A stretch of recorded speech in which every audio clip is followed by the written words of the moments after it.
السلام علیکم ورحمۃ اللہ وبرکاتہ۔ الحمد للہ حمدا کثیرا طیبا مبارکا فیہ، اللہم صلی وسلم علی نبینا محمد وعلی آلہ وصحبہ وسلم تسلیما کثیرا۔ رب اشرح لی صدری ویسر لی امری واحلل عقدۃ من لسانی یفقہوا قولی۔ جی آیت نمبر 9 پڑھیے گا جی، کون پڑھیں گے؟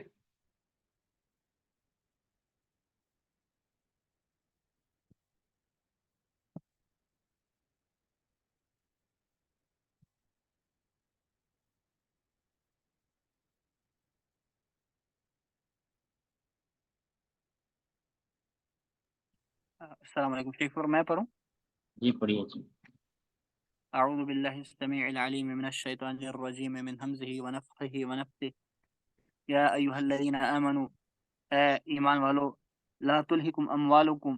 تمہیں غافل نہ کر دیں تمہارے اموال، نہیں تمہاری اولادیں، ولا اولادکم عن ذکر اللہ، اللہ کی نصیحت سے یا اللہ کی یاد سے۔ ومن یفعل ذلک، اور جو کوئی ایسا کرے گا، فاولئک هم الخاسرون، تو وہی خسارے والے ہیں۔ اللہ تعالیٰ نے وانفقوا، یہاں یہ جو فتن ہیں جو انسان کے لیے فتنہ بن سکتے ہیں، یعنی فتنہ مند آزمائش، دو چیزوں کا ذکر کیا ہے یہاں، اموال اور اولاد کا۔ عام طور پہ یہ چیزیں فتنہ بنتی ہیں تو اللہ کے ذکر سے، اللہ کا ذکر سے مراد اللہ کی عبادت، اللہ تعالیٰ کے فرائض اور واجبات کو ادا کرنے میں جو مانع ہو جائیں، یہ ایسا تمہیں نہ کر دیں، یہ مشغول نہ کر دیں، لہو ہوتا ہے مشغول کر دینا، غافل کر دینا۔ اگر کوئی ایسا کرے گا تو وہ خسارے والا ہوگا۔ وہ یہ مت سمجھے کہ وہ اپنے مال کی دیکھ بھال کے اندر جو اللہ کے فرض کو چھوڑنے والا ہے تو شاید اس کو نفع ہوگا، کہ اپنی اولاد کی خاطر، جو اپنے بیوی بچوں کی خاطر جو اللہ کے حکم کو پس پش ڈالنے والا ہے تو وہ نفع میں ہے، وہ دراصل گھاٹے میں ہے۔ چاہے دنیا کا اس کو ظاہری نفع مل بھی جائے، آخرت کے اندر اس کو گھاٹا ہی ملے گا۔ جی وانفقوا مما رزقناکم من قبل ان یأتی احدکم الموت، اور خرچ کرو اس میں سے جو کچھ ہم نے تمہیں عطا کیا ہوا ہے، اس سے پہلے کہ تم میں سے کسی ایک کے پاس موت آ جائے، پھر وہ کہے فیقول رب لولا اخرتنی الی اجل قریب، پھر وہ یہ کہے کہ اے میرے رب، تو نے مجھے کیوں نہ مہلت دی ایک قریب مدت تک کے لیے،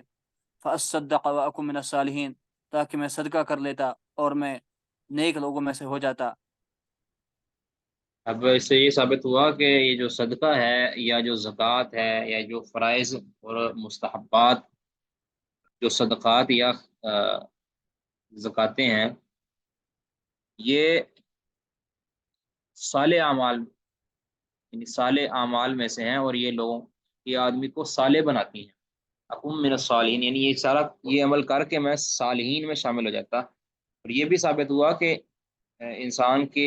اعمال میں بڑی فضیلت والا ایک عمل جو ہے صدقہ بھی ہے، کیونکہ انسان موت کے بعد پھر یہی تمنا کرے گا، ہائے کاش میں جو مال پیچھے چھوڑ کے آیا ہوں نا دوسروں کے لیے، اس کو میں صدقہ کر دیتا، اپنی زندگی کے اندر اپنے مال کا جو حق نکال دیتا تو، لیکن اس وقت دیر ہو چکی ہوگی۔ مرنے کے بعد یا مرنے کے دوران انسان کا کوئی بھی عمل معتبر نہیں ہوتا۔ ہاں جی۔ وَلَن يُؤَخِّرَ اللَّهُ نَفْسًا إِذَا جَاءَ أَجَلُهَا، اور اللہ تبارک و تعالی کسی جان کو مؤخر نہیں کرے گا جب کہ اس کا وقت اجل آ جائے گا۔ واللہ خبیر بما تعملون، اور اللہ تعالی خوب خبر رکھنے والا ہے اس کی جو کچھ تم کرتے ہو۔ یہ پیچھے پہلے بتایا نا کہ یہ مال اور اولاد یہ تمہارے لیے فتنہ ہے، اور یہ آزمائش تمہیں، ان کی آزمائش میں تم فیل ہو کر اللہ کے ذکر سے غافل نہ ہو جاؤ، اور پھر یہ نہ ہو کہ جب تمہیں موت آئے تو تم پھر اپنے مال کو قربان کرنے کی سوچو کہ ہم کاش مال کو قربان کر دیتا، اور حسرت کرتے کہ اب مجھے تھوڑا سا موقع اور مل جاتا تو میں اس مال کو خرچ کر دیتا۔ تو یہ انسان کے دل میں موجود ہرس ہوتی ہے جو انسان کو، اور انسان کے دل میں جو شیطان وسوسے اور کہہ لیں کہ اس کے بخل کو مزین انسان کر دیتا ہے شیطان، کہ وہ کہتے ہیں ابھی تیرے پاس مال نہیں ہے زیادہ، تو یہ اور تھوڑا سا کما لا، پھر تو اللہ کے راہ میں کھلا خرچ کرنا۔ وہ یہ دلاسے اس کو دلا دلا کے جو ہے موت کی گھاٹ اتار دیتا ہے، لیکن وہ اللہ کے راہ میں مال خرچ نہیں کر پاتا۔ تو اللہ فرماتے ہیں کہ یہ موت کے بعد اگر یہ تمنا کرنا کہ کاش مجھے اور مہلت مل جاتی، یہ تو اللہ کے اصول میں ہی نہیں ہے۔ ٹھیک ہے، موت کا وقت مقرر ہے، زندگی یہ پہلے طے شدہ ہے، اس کے اندر برکت تو ہو سکتی ہے لیکن اس کے اندر بڑھوتری نہیں ہوگی پھر۔ جو اللہ کے ہاں لکھی ہوئی عمر ہے، اللہ کے ہاں جو لکھی ہے اس کے اندر کوئی بڑھوتری کوئی کمی نہیں ہوگی، کچھ بھی ہو جائے، وہ تو اللہ کے ارادہ کونیہ قدریہ کے اندر یہ سارا کچھ لکھا ہوا ہے تقدیر کے اندر۔ یہ صورت منافقین ہم نے پڑھی ہے، اس سے پیچھے صورت جمعہ ہے۔ رسول اللہ صلی اللہ علیہ وسلم جمعے کی جو نماز ہے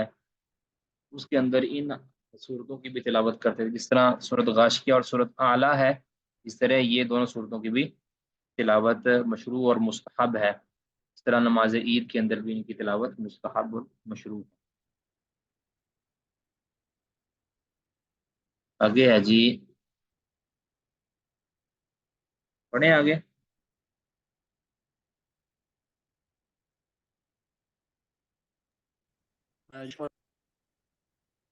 جی جی شیخ صاحب پڑھتے ہیں۔ صورت آگے ہے جی، صورت التغابن ہے، یہ بھی مدنی صورت ہے،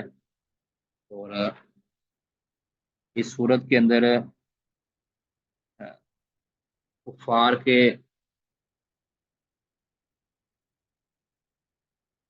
کے حوالے بھی بیان کیے گئے ہیں، انسان کی جو انسان کی پیدائش کا ذکر شروع میں کیا گیا، اللہ کی جو نشانیاں ہیں اس کا ذکر کیا گیا، اور کفار کو جو قیامت کے دن خسارہ ملنے والا ہے اس کو بھی ذکر کیا گیا کہ لوگ کفر سے باز آ جائیں اور اہل کفر سے دور رہیں، کی صحبت سے بچ جائیں، اور آخر میں آپ کو یہ بھی ملے گا، فتنوں کا کچھ ذکر کیا گیا ہے، مال و اولاد کا فتنہ، ٹھیک ہے، اللہ کی راہ میں خرچ کرنے کے حوالے سے کچھ باتیں بیان کی گئی ہیں۔ جی پڑھیے گا جی پھر، بسم کوئی اللہ اور پڑھیں گے الرحمن یا آپ ہی الرحیم۔ پڑھنا چاہتے ہیں؟ کوئی اور پڑھنا چاہتے ہیں جی؟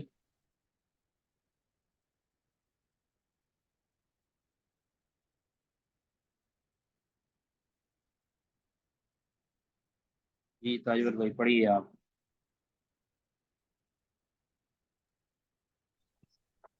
بسم اللہ الرحمن الرحیم، یسبح للہ ما فی السماوات وما فی الارض، پاکیزگی اللہ کی بیان کرتا ہے جو کچھ ہے آسمانوں میں اور جو کچھ ہے زمین میں، لہ الملک، اسی کی ہے بادشاہی، ولہ الحمد، اور اسی کے لیے ہے شکر و ثنا، وہو علی کل شیء قدیر، اور وہ ہر چیز پر مکمل قدرت رکھنے والا ہے۔ یہاں اللہ تعالیٰ نے آئندہ آنے والے جو اہم احوال ہیں اس سے پہلے اپنی تسبیح کو بیان کیا ہے، ٹھیک ہے، کہ آگے اللہ تعالیٰ کی جو قدرتیں آ رہی ہیں اس کا مقدمہ یہ ہے کہ اللہ نے اپنی تسبیح بیان کی ہے جی۔ هو الذی خلقکم، وہ اللہ ہے جس نے تمہیں پیدا کیا، فمنکم کافر ومنکم مؤمن، تو تم میں سے کچھ مومن ہیں اور کچھ کافر ہیں، واللہ بما تعملون بصیر، اور اللہ تبارک و تعالی جو کچھ تم کرتے ہو اسے مکمل دیکھنے والا ہے۔ اللہ نے تخلیق کا ذکر کرنے کے بعد فوراً دو تقسیمیں کر دی ہیں کہ کچھ پھر کافر ہو گئے اور کچھ مومن۔ اب اس سے ایک تو یہ بھی فائدہ حاصل ہوا کہ یہ جو معتزلہ کا قول ہے نا کہ کچھ ایسے انسان بھی ہیں کہ جو نہ کافر ہیں نہ مومن ہیں، یعنی بل منزلہ بین المنزلتین، اس کی نفی ہے۔ اللہ نے کہا کہ یا تو کافر ہوگا یا وہ مومن ہوگا۔ مومن یہاں لغوی معنوں میں یاد رکھیں، یعنی وہ ایسا بھی ہو سکتا ہے نا کہ وہ کامل الایمان نہ ہو، ٹھیک ہے، یہاں مومن مطلب یہ جو اللہ رب العزت کو مانتا ہے، ایمان والا ہے، ایمان کے اندر کمی زیادتی ہو سکتی ہے، اس طرح کفر جو ہے یہ نفاق والا کفر بھی ہو سکتا ہے اور حقیقی کفر بھی، جو دوسرا کفر ہے کفر جہود، وہ بھی ہو سکتا ہے۔ تو یہ کافر ہوگا یا مومن ہوگا، دو ہی صورتیں ہیں، ٹھیک ہے، اس میں مومن کے اندر پھر آگے فاسق بھی ہو سکتا ہے، صالح بھی ہو سکتا ہے، کافر کے اندر پھر آگے مشرک بھی ہے، کچھ مشرک ہوتے ہیں، کچھ صرف کافر ہوتے ہیں۔ تو یعنی تخلیق کے بعد آگے جب اللہ نے تمہارے اوپر احکام نازل کیے تو پھر تم اپنے اعمال اور اپنی تصدیق یا تکذیب کی بنیاد پر دو گروہ میں بٹ گئے، کافر ہو گئے یا مومن ہو گئے۔ اور پھر یاد رکھو کہ اللہ تعالیٰ تمہارے اعمال کو بخوبی دیکھنے والا ہے، کہ یہ مت سمجھنا کہ تمہارا کفر یہ چھپ جائے گا یا تمہارا ایمان وہ رائے گاں ہو جائے گا، قیامت کے دن اللہ تعالیٰ اس سب کا برابر برابر حساب دے گا، بلکہ اپنے مومن بندوں کو کچھ زیادہ دے گا حساب۔ جی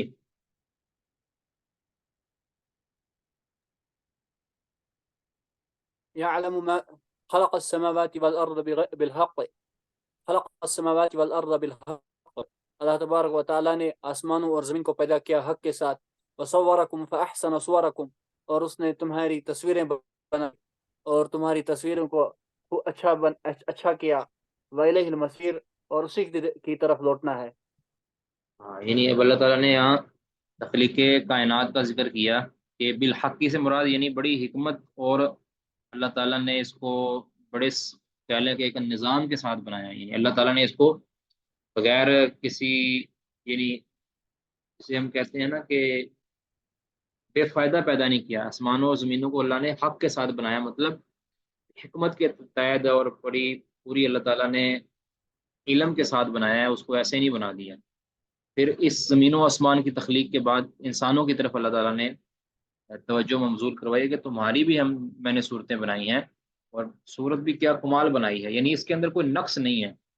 ہاں، یہ نقص کا مطلب اوور آل جو انسانوں کی صورت ہے، یہ نہیں کہہ سکتا کہ اس کے دو کانوں کی بجائے ایک کان ہوتا تو زیادہ بہتر ہوتا، یہ نہیں۔ جو احسن تقویم ہے نا اللہ تعالیٰ نے وہ بنائی ہے، لقد خلقنا الانسان فی احسن تقویم، ڈھانچہ اللہ نے بڑا اچھا بنایا ہے، اس سے بہتر ڈھانچہ نہیں ہو سکتا تھا، سوٹ ہی نہیں کرنا تھا انسان کو، ٹھیک ہے۔ وَإِلَيْهِ الْمَصِيرُ، اور پھر اللہ نے جو احکام اس کو دیے ہیں، یہ اس کے مطابق زندگی گزارے گا تب، یا اس کے مطابق زندگی نہیں گزارے گا تب لوٹنا اس انسان نے اللہ ہی کی طرف ہے۔ پھر وہ حساب اس کو پورا پورا حساب اللہ تعالیٰ اس کا چکتا کرے گا، جو اس نے اللہ کے حکام کی خلاف ورزی کی یا اللہ کے حکام کو مانا۔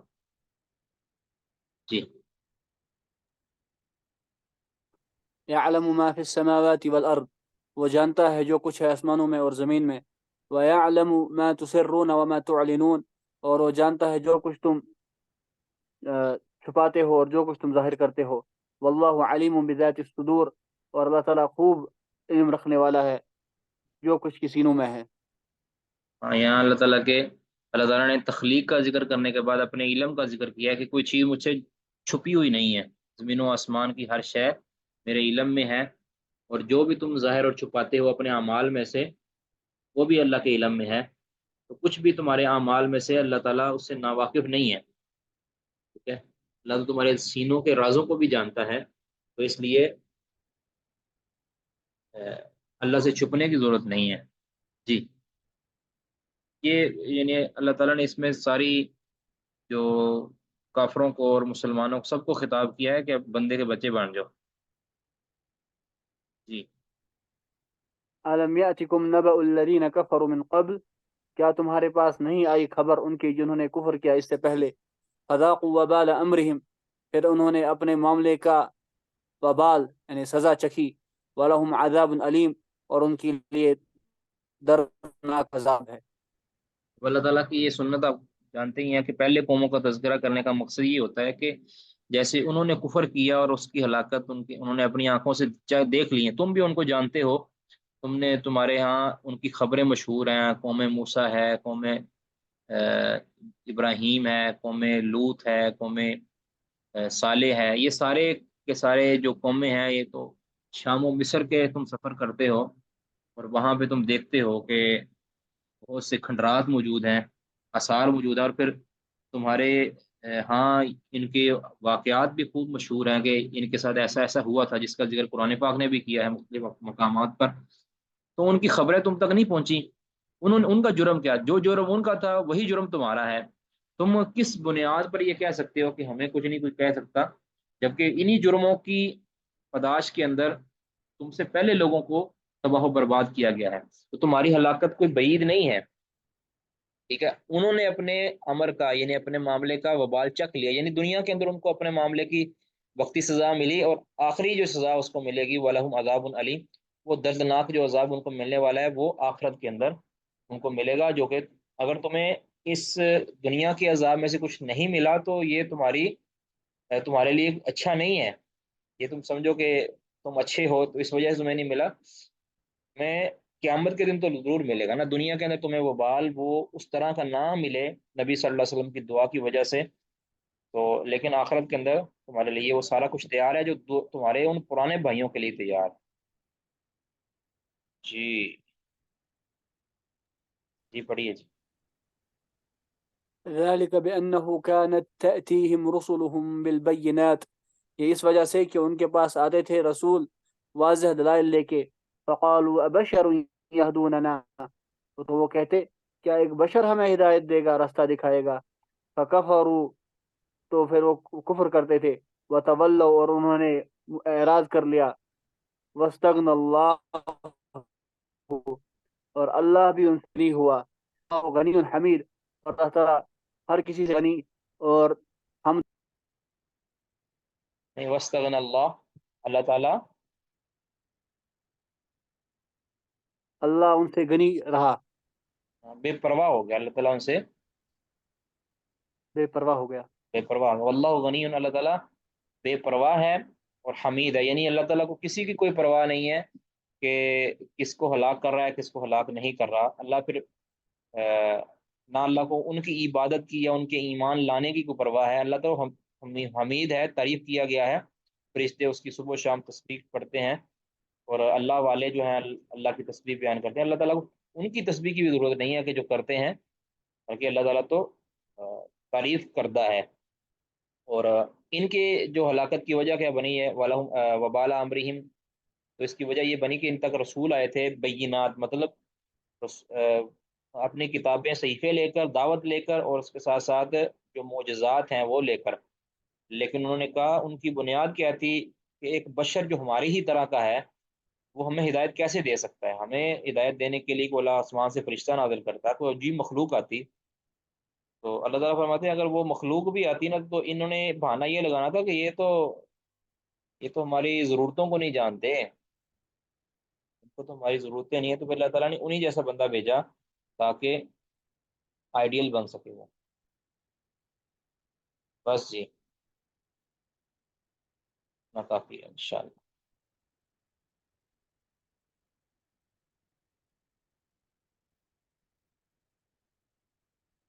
کسی کا کوئی سوال تو نہیں جی؟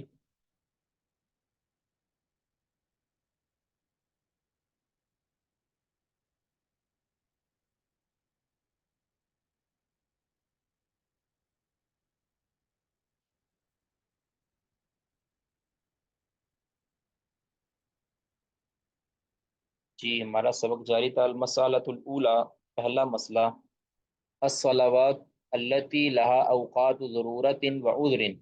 وہ نمازیں کہ جن کے اوقات ضرورہ اور اوقات عذر ہیں، یعنی عذر اور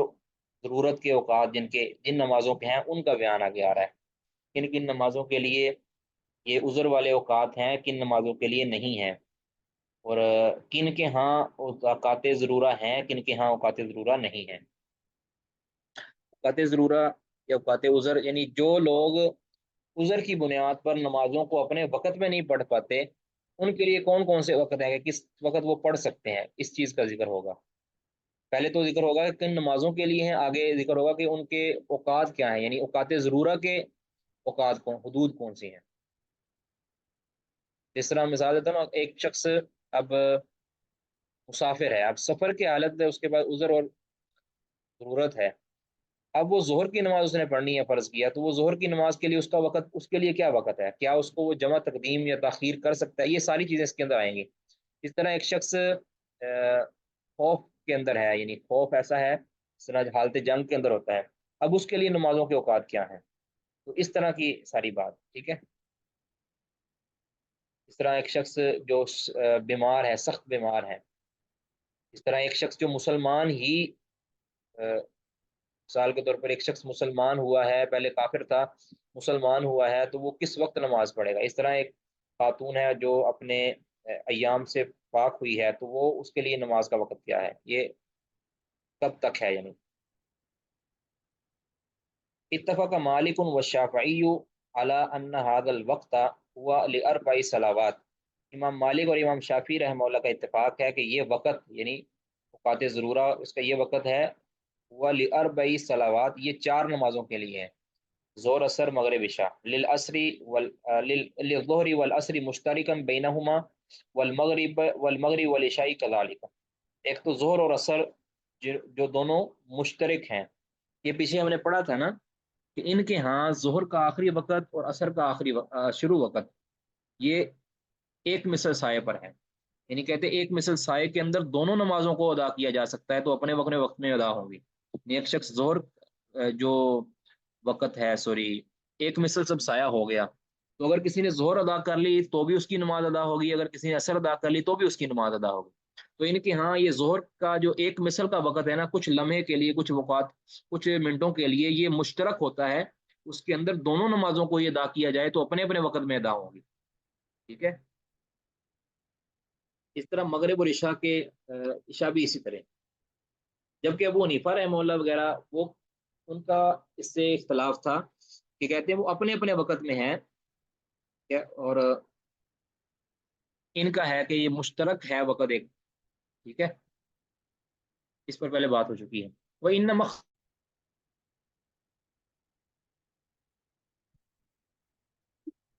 اس پر اتفاق ہے امام مالک اور امام شافعی کا کہ عصر اور ظہر اور مغرب اور عشاء کے درمیان یہ چار نمازیں ایسی ہیں کہ ان کے درمیان ان کے لیے اوقات عذر ہیں، یہ وہ نمازیں ہیں کہ جن کے لیے ضرورت اور عذر کے اوقات ہیں۔ اچھا آگے وَإِنَّ مَخْتَلَفُوا فِي جِهَةِ اشْتِرَاكِهِمَا عَلَى مَا سَيَأْتِي بَعْدُ، کہتے ہیں ابھی اختلاف ان کا ایک جزئی کے اندر یہ ہے کہ ان دو نمازوں کے درمیان یعنی عصر اور ظہر کے درمیان جو اشتراک کی جہت ہے نا، اس کے اندر اختلاف ہے، کس طرح کا جو اشتراک ان کے اندر درمیان موجود ہے۔ علامہ سیاتی کہتے ہیں آگے اس کا اختلاف کا ذکر آئے گا، اگر فی نفسی ہی یہ اس پر اتفاق رکھتے ہیں کہ ان دونوں نمازوں کے لیے مشترک وقت ہے، اور ان دونوں نمازوں کے لیے، ان چاروں نمازوں کے لیے سوری عذر کے اوقات ہیں۔ وہ خالفہم ابو حنیفہ، ان کی مخالفت ابو حنیفہ رحمہ اللہ نے کی ہے، فقال وہ کہتے ہیں ان هذا الوقت انما هو للعصر فقط، کہ جو عذر کا وقت ہے یہ صرف عصر کے لیے ہے، یعنی عصر کے ان کے یہاں عصر کا وقت ہے نا یعنی جب سورج بالکل قریب پہنچ جاتا ہے اور ایک رکعت یا ایک رکعت کا وقت باقی رہ جاتا ہے، یہ کہتے ہیں صرف عصر کی نماز کے لیے عذر کا وقت ہے، باقی کسی نماز کے لیے عذر کا وقت نہیں، یعنی جو معذورین ہیں، جو مجبور ہیں، وہ کب تک عصر کی نماز کو ادا کر سکتے ہیں کہ اس کی عصر کی نماز ادا ہو جائے گی، کہتے ہیں یہ صرف عصر کی نماز کے لیے، کسی اور نماز کے لیے یہ وقت نہیں ہے، باقی ساری نمازوں کو اپنے اپنے وقت میں پڑھنا، کیونکہ آپ جانتے ہیں نا کہ ان کے ہاں ظہر عصر مغرب عشاء کو جمع نہیں کیا جا سکتا، ٹھیک ہے، ہاں یہ ضرور ہے، کہتے ہیں کہ جمع سوری جس کو کہتے ہیں یہ اس کے قائل ہیں حناف، جمع سوری کہتے ہیں کہ ایک نماز کو اس کے آخری وقت میں پڑھا جائے اور اگلی نماز کو اس کے پہلے وقت میں پڑھا جائے، تو گویا ہر نماز اپنے اپنے وقت میں ادا ہوئی ہے، ایک پہلی نماز آخری وقت میں ادا ہوئی اور دوسری جو ہے وہ پہلے وقت میں ادا ہوئی ہے، تو یہ ان کے ہاں جائز ہے، لیکن جمع حقیقی جسے کہتے ہیں یا جمع تقدیم و تاخیر کہتے ہیں یہ ان کے ہاں جائز نہیں، تو اس لیے کہتے ہیں کہ عصر کے لیے صرف یہ وقت ہے، یعنی عصر کی نماز کو کب تک مؤخر کیا جا سکتا ہے عذر والوں کے لیے، وہ ہے یعنی ایک رکعت جب باقی رہ جائے، ایک رکعت کا وقت باقی رہ جائے تب تک عصر کو مؤخر کوئی عذر والا کر سکتا ہے۔ فَأَنَّهُ کہتے ہوا ان هذا الوقت انما هو للعصر فقط، یہ عصر یہ وقت جو صرف عصر کے لیے ہے، وَأَنَّهُ لَيْسَ هَاهُنَا وقت مشترک، کہتے ہیں اس میں کوئی وقت مشترک نہیں ہے، یعنی جس کے اندر دو نمازوں کو جمع کیا جا سکے، جس طرح دوسرے کہتے ہیں نا امام مالک اور امام شافعی کے زور اور اثر کے درمیان مشترک وقت ہے، کہتے ہیں یہ مشترک وقت کوئی نہیں ہے۔ سبب اختلافہم، ان کے اختلاف کا سبب کیا ہے، فی ذالک اس مسئلہ میں، ہوا اختلافہم یہ ہے اختلاف ان کا، فی جواز الجمع بین الصلاتین فی السفر، یہ ہے دو نمازوں کو جمع کرنے کے جواز کے بارے میں، یعنی جس وجہ سے اختلاف پیدا ہوا نا کہ قاطع عذر وغیرہ کے بارے میں، وہ ہے کہ دو نمازوں کو سفر کے اندر جمع کرنا جائز ہے یا نہیں جائز، فی وقت احداہما، ایک نماز کو دوسرے کے وقت پر، جس کو جمع تقدیم یا جمع تاخیر کہتے ہیں، یعنی ظہر کے وقت عصر کی نماز کو پڑھ لیا جائے ساتھ ہی، یعنی ظہر کی نماز کا وقت ہوا تو عصر کو بھی ساتھ ہی ملا لیا جائے، یا ظہر کو مؤخر کر کے عصر کے ساتھ ملا لیا جائے، یعنی عصر کے وقت میں ظہر کو پڑھ لیا، اسی طرح مغرب اور عشاء ہے کہ عشاء کی نماز کو پہلے پڑھ لیا جائے یا مغرب کی نماز کو اتنا لیٹ کر دیا جائے کہ عشاء کا وقت ہو جائے تو عشاء کے ساتھ ملا کر پڑھ دیے جائیں۔ تو اس کے جواز کے اندر اختلاف ہے۔ احناف چونکہ اس کو جائز نہیں کہتے، اس وجہ سے وہ اس کے قائل ہی نہیں ہے قاطع عذر کے باقی نمازوں کے لیے۔ تو جو قائل ہیں سفر کے اندر دو نمازوں کو جمع تقدیم اور جمع تاخیر کے جو قائل ہیں، کہتے ہیں وہ ظاہر ہے کہہ رہے ہیں کہ قاطع عذر موجود ہیں چار نمازوں کے لیے۔ تو کہتے ہیں کہ سبب اختلافی میں ان کے اختلاف کا سبب فی ذالک اس مسئلہ میں وہ اختلاف وہ دراصل ان کا اختلاف کرنا ہے فی جواز الجمع بین الصلاتین دو نمازوں کے جمع کے جواز میں، فی سفر کے اندر،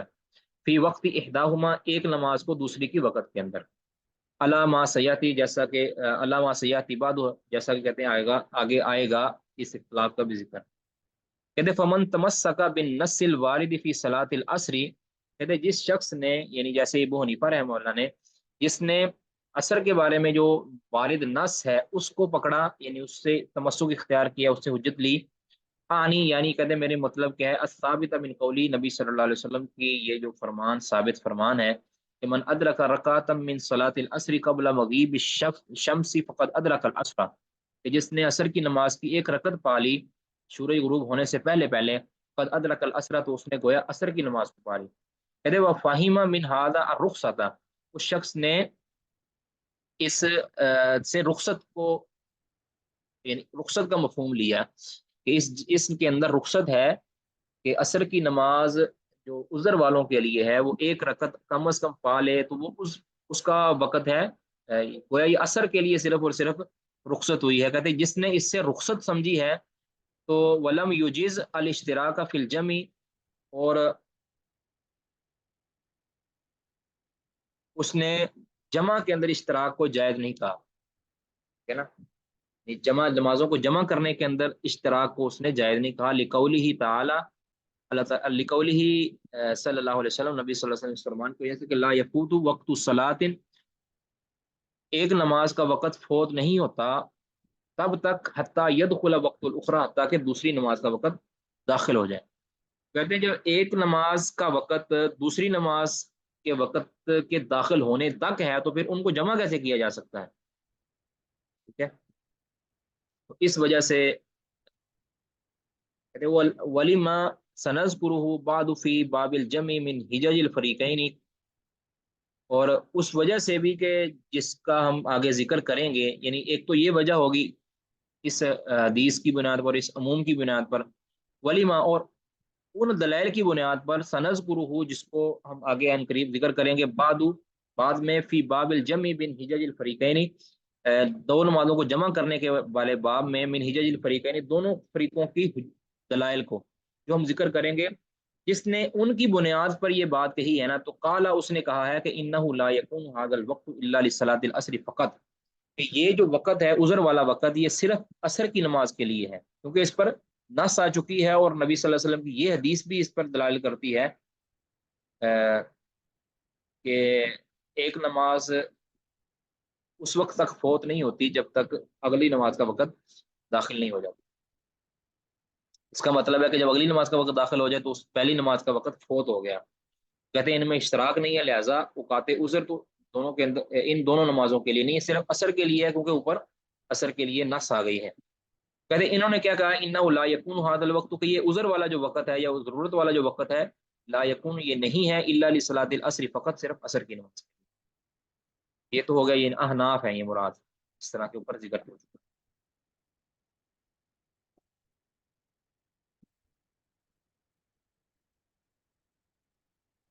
یہ تاجر بھائی نے پوچھا کہ ان کے ہاں فجر کے لیے یہ وقت عذر کیوں نہیں؟ من ادرک رکعتا قبل طلوع الشمس فقد ادرک الفجر، بالکل یہ بات آپ کی بالکل صحیح ہے، یہ بس تقلید کا برا ہو، یہ مجبور ہے۔ ولیمہ، اچھا سوری، ابھی کدھر گیا،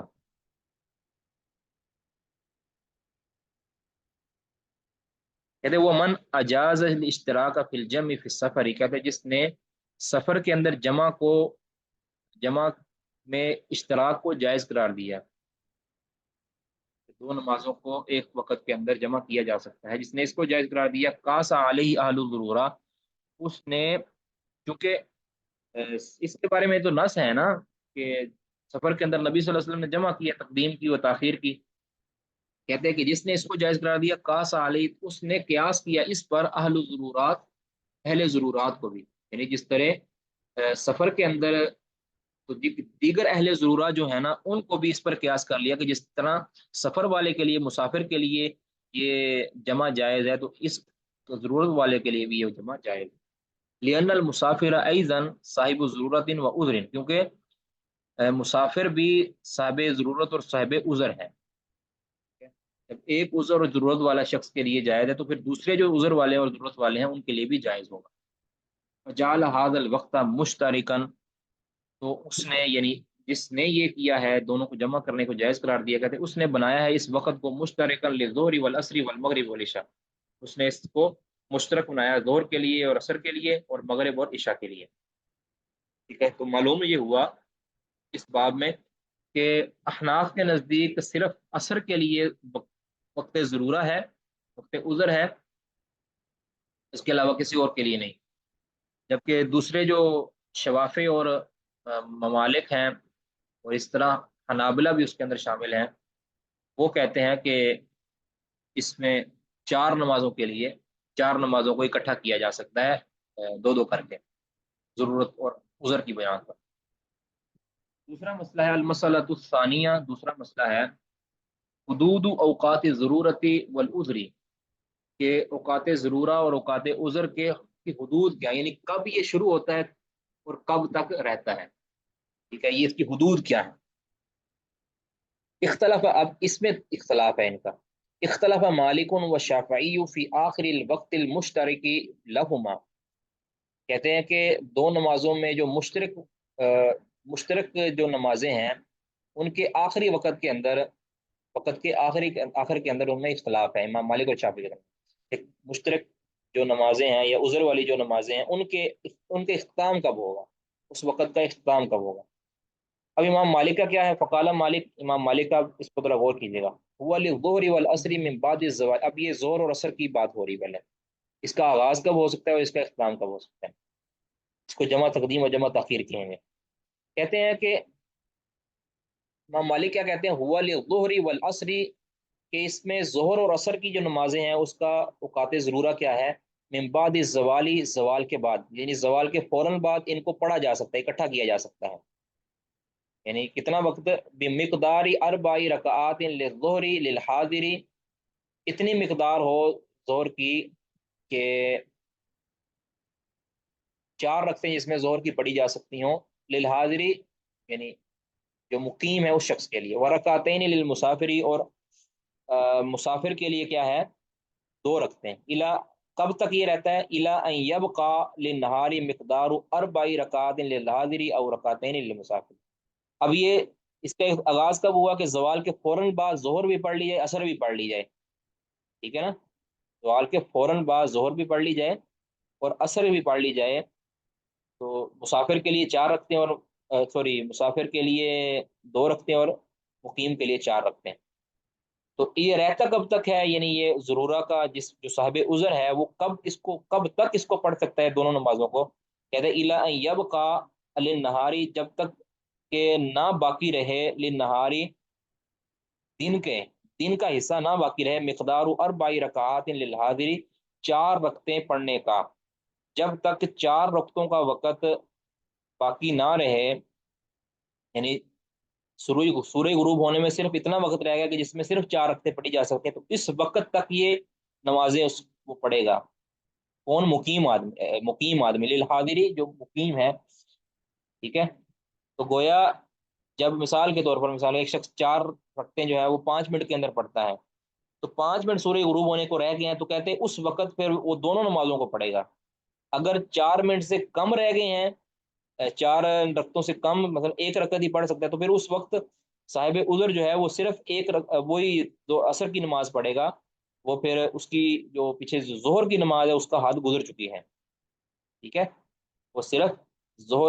عصر کی نماز پڑھے گا، جو ظہر کی نماز اس کی گزر چکی ہے تو وہ ادا نہیں ہوگی، پھر قضا ہوگی. ٹھیک ہے، وہاں تو اس نے وہ بھی پڑھنی ہے لیکن وہ ادا اس کی نہیں ہوگی. ہاں، بعض صورتوں میں اس سے وہ قضا بھی ختم ہو جائے گی. وہ اس طرح کہ اگر مثال کے طور پر ایک خاتون جو اسی وقت پاک ہوئی ہے، ٹھیک ہے، تو ان کی نظر میں پھر وہ اس کے اوپر جو ہے وہ زور کی نماز نہیں ہوگی، صرف عصر کی نماز. اچھا، صرف کہتے ہیں مقیم کے لیے کیا ہے کہ 4 رکعتیں پڑھنے کا وقت باقی رہ جائے تب تک وہ زور اور اثر دونوں پڑھے گا. اور رکعتین للمسافر، یا مسافر ہے تو پھر صرف 2 رکعتوں کا وقت ہو جائے رہتے ہو تو پھر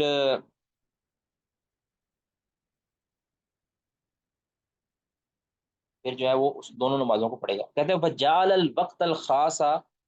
انہوں نے بنایا ہے یعنی امام مالک نے بنایا ہے خاص وقت کو للظہری، زور کے لیے جو خاص وقت ہے اس کو کیا بنایا، انما ہوا مقدار 4 رکعات للحاضر بعد الزوال، کہ 4 رکعتیں بنایا ہے حاضر کے لیے زوال کے بعد. و اما رکعتان للمسافر، اور 2 رکعتیں جو ہیں وہ کس کے لیے، مسافر کے لیے. ٹھیک ہے. وجعل الوقت الخاص بالعصر، اور عصر کے ساتھ جو خاص وقت ہے اس کو بنایا ہے اما 4 رکعات قبل المغیب للحاضر، کہ عصر کے ساتھ جو خاص وقت ہے اس کو کیا بنایا ہے کہ 4 رکعتوں کا وقت باقی رہ جائے قبل المغیب، سورہ غروب ہونے سے پہلے، للحاضر، حاضر کے لیے، وہ اما سنتان للمسافری، اور مسافر کے لیے کیا ہے 2 رکعتیں. ٹھیک ہے، یہ خاص ہے عصر کے لیے وقت. آنی انہ من ادرک الوقت الخاص فقط،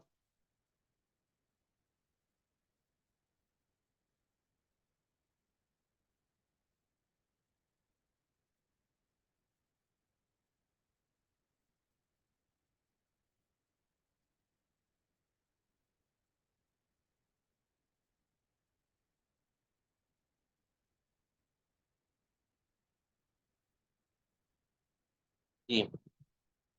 آنی انہ من ادرک الوقت الخاص، جس نے خاص وقت کو پا لیا، فقط صرف خاص وقت کو پایا، تو لم تلزم ہو الا الصلاۃ الخاصہ. اچھا،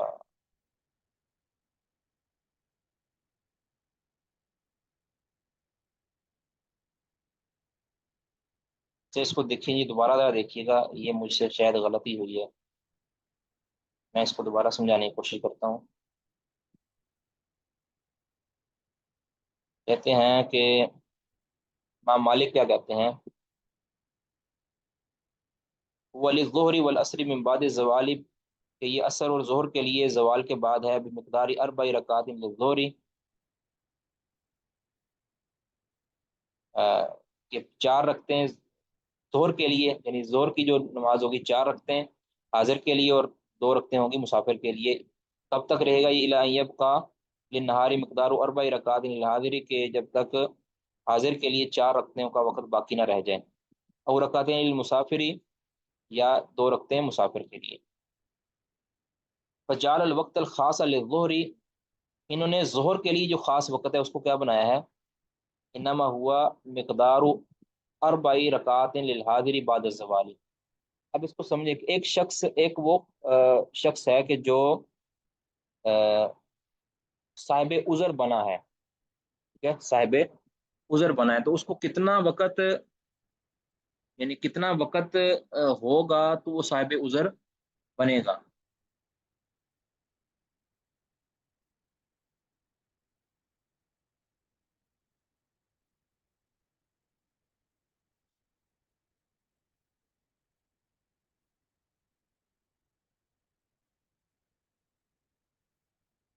تو یہ جو ہے نا، میں اس کو ایک بار دیکھوں گا، اس کا میں صحیح مطالعہ نہیں کر سکا شاید، مجھے اس کی صحیح کہہ لینا ابھی تک سمجھ نہیں شیخ آیا. محترم، جی جی. شیخ صاحب کہیں یہ نہیں کہنا چاہتے مشترک کی حدود ہے، وہ جی زوال کے بعد 4 رکعت کی مقدار کے بعد شروع ہوتا ہے؟ جی. جی صاحب، مشترک وقت عصر کے لیے جو مشترک وقت ہے کی شروعات زوال کے 4 مدت کے بعد شروع ہوتا ہے. اس سے پہلے کی جو مدت ہے زوال کے بعد 4 رکعت کی مقدار یہ بالجزم میں کچھ نہیں کہہ سکتا ابھی. کے برابر جو وقت ہے وہ خاص وقت ہے صرف عصر کا، اور جو مشترک وقت کی حد ہے وہ اس سے پہلے تک ہے کہ مغرب سے پہلے 4 رکعت کی مقدار کے وقت ختم ہونے سے پہلے یہ تو جو وہ میں نے پہلے ختم ہو جاتا ہے۔ پہلے عرض کیا، تو وہ تو آگے یہ جو ہے نا دیکھیں آنی، یہ جو پانچویں لائن کے اندر، آنی انہ من ادرک الوقت الخاص فقط لم تلزمہ الا الصلاۃ الخاصۃ بذلک الوقت ان کان ممن لم تلزمہ الصلاۃ قبل ذلک الوقت ومن ادرک اکثر من ذلک ادرک الصلاتین معا۔ ٹھیک ہے، اس کا مطلب یہی بنتا ہے پھر،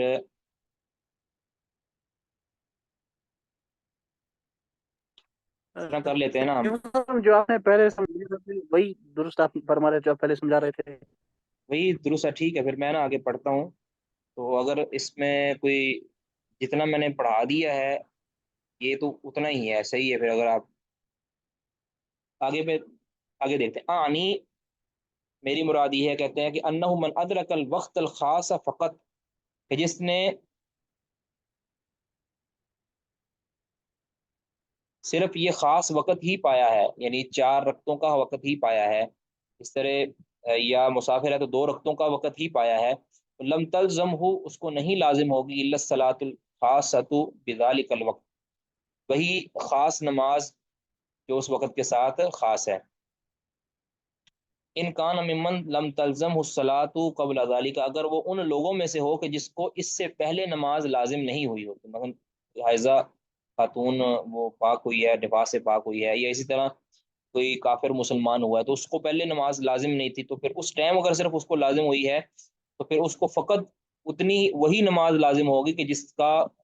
وقت مثلا اگر مسافر ہے 2 رکعتوں کا وقت اس کو ملے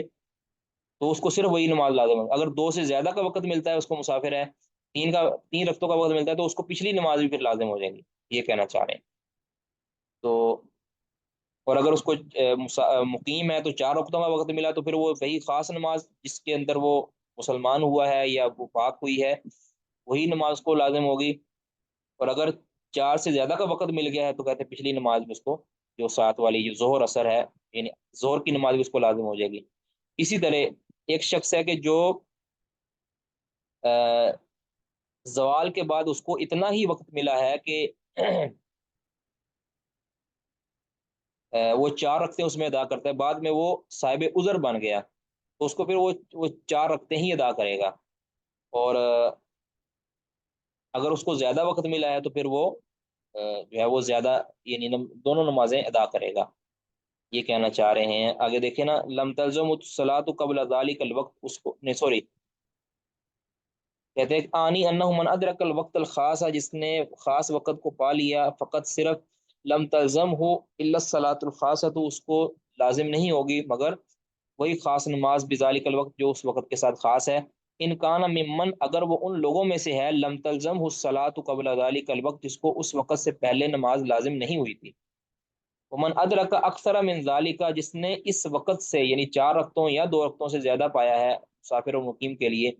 تو ادرک الصلاتین مان، وہ دونوں نمازوں کو پا لے گا، او حکم ذالک الوقت، یا دونوں اس وقت کے حکم ذالک الوقت، یا اس وقت کے حکم کو پا لے گا، یعنی اس پر وہ دونوں نمازوں کا حکم لازم ہوگا۔ وجعل آخر الوقت الخاص لصلاۃ العصر، انہوں نے بنایا یعنی امام مالک نے بنایا ہے نماز عصر کا جو خاص آخری وقت، وہ کیا بنایا ہے، مقدار رکعت قبل الغروب، غروب شمس سے پہلے 1 رکعت کا پڑھنا، 1 رکعت کی مقدار، یعنی 1 رکعت تک کی مقدار مل جائے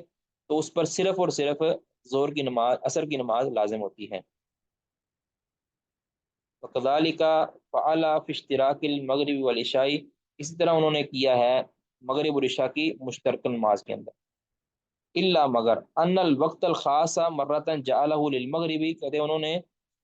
خاص وقت کو کبھی کبھی مغرب کے لیے بنایا ہے، فقال، اور کہا ہے، ہوا مقدار الثلاث رکعات قبل ان یطلع الفجر، کہ وہ کیا ہے کہ 3 رکعتوں کی مقدار سورج فجر طلوع ہونے سے پہلے پہلے، یعنی فجر طلوع ہونے سے پہلے اگر انسان کو 3 رکعتوں کی مقدار مل گئی ہے تو پھر اس کو اس کے اوپر نماز مغرب بھی لازم ہوگی اور نماز عشاء بھی لازم ہوگی، ٹھیک ہے، یہ انہوں نے بنایا ہے۔ عام طور پہ تو ہونا تو یہ چاہیے تھا کہ جس کو 4 رکعتوں کی مقدار ملے یا 5 کی ملے تو پھر اس پر دونوں نمازیں لازم ہوگی، لیکن انہوں نے مغرب کی نماز کو بنیاد بنایا ہے کہ آخر وقت جو ہے نا اس کا یہ ہے کہ 3 رکعتوں کے بقدر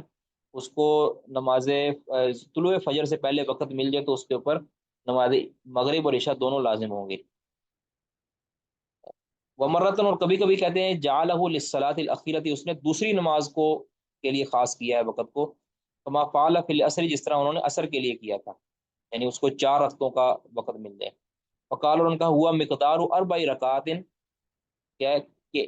اس کو 4 رکعتوں کا وقت مل جائے تو اس کا وہ آخری وقت ہوگا مشترک. فهو القیاس، کہتے ہیں یہی قیاس ہے.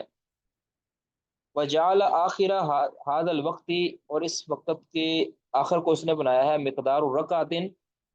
1 رکعت کا پانا قبل طلوع الفجر، یعنی صرف عشاء کی نماز کو پانے کے لیے کیا ہوگا کہ 1 رکعت کا وقت مل جائے طلوع فجر سے پہلے پہلے. ٹھیک ہے، یہ ہے امام مالک رحمہ اللہ کا موقف جو تفصیلی آ گیا ہے. گویا امام مالک رحمہ اللہ کے نزدیک اگر کوئی شخص ظہر کے زوال کے بعد 4 رکعتوں کا وقت پاتا ہے تو یعنی مشترک وقت، یعنی مشترک وہ نمازوں کو جمع کرنا چاہتا ہے، 4 وقتوں کو پاتا ہے تو پھر اس کو دونوں نمازیں لازم ہوگی، اس میں دونوں نمازوں کو ادا کیا جا سکتا ہے. اس طرح عصر کے اندر بھی 4 رکعتوں کا وقت ہے تو اس کے اندر وہ دونوں نمازوں کو ادا کر سکتا ہے. اور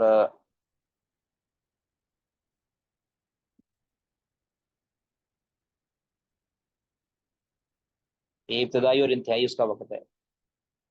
یعنی ہی نماز مغرب اور نماز عشاء کا مشترک وقت ہے. یہ جو ہم جو بھی پڑھ رہے ہیں نا تو اس کو ہم انشاءاللہ کہہ لیں کہ ریویو بھی کریں گے دوبارہ سے. جب میں نے کہا نا کہ میں ابھی فی الحال پڑھا رہا ہوں آپ کو، اس کے بعد میں اس کو اچھی طرح غور کے ساتھ مطالعہ کروں گا. اس کے بعد پھر آپ کو جو مجھے سمجھ آ رہی ہے نا فی الحال میں وہ آپ کو پڑھا رہا ہوں، تاکہ اگر ریوائز کرنا پڑے تو آپ کے لیے وہ پھر دوبارہ آسانی ہو جائے. اچھا، نماز مغرب اور نماز عشاء کی انہوں نے کبھی تو خاص کیا ہے وقت مغرب کی رکعتوں کے ساتھ، یعنی ایک انسان کو اگر طلوع فجر سے پہلے 3 رکعتوں کا وقت مل جاتا ہے تو اس پر دونوں نمازیں لازم ہو جائیں گی. اور کبھی کیا کہتے ہیں کہ اس کو 4 رکعتیں ملیں گی، یعنی نماز مغرب والی جو نماز عشاء والی جو 4 رکعتیں کا وقت ملے گا تو ان کو دونوں نمازیں لازم ہوں گی. ٹھیک ہے. اور جو خاص وقت ہے، مثال کے طور پر اگر ایک شخص کو صرف 1 رکعت کا وقت ملتا ہے تو پھر وہ صرف اور صرف نماز عشاء ہی ادا کرے گا، نماز مغرب ادا نہیں کرے گا.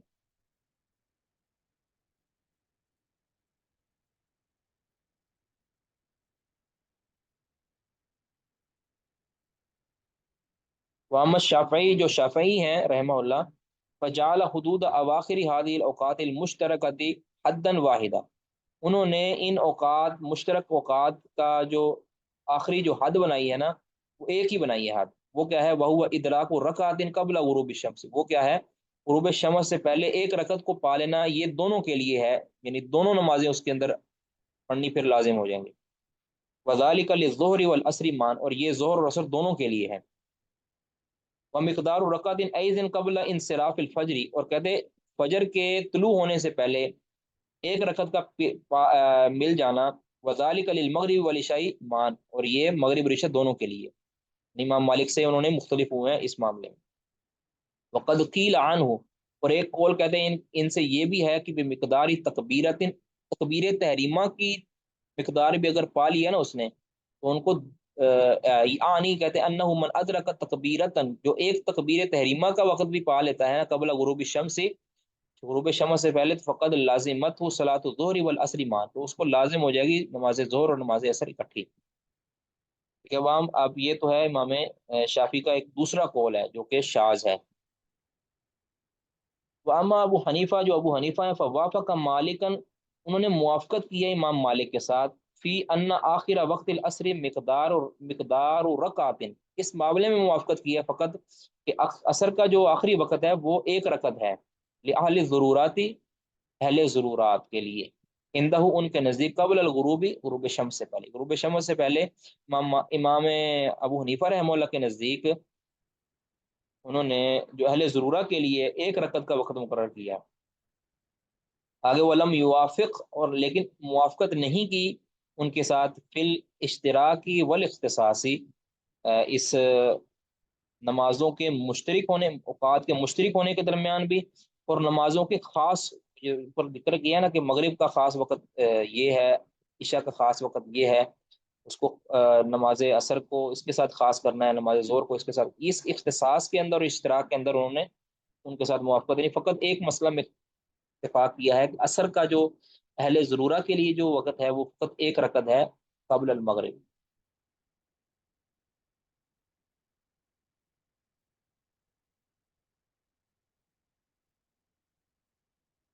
بس یہ آگے پھر ہم جو ہے نا دوبارہ اس کو دہرائیں گے انشاءاللہ،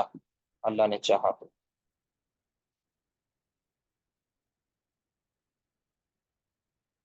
سبحانک اللہم وبحمدک، اشہد ان لا الہ الا انت، استغفرک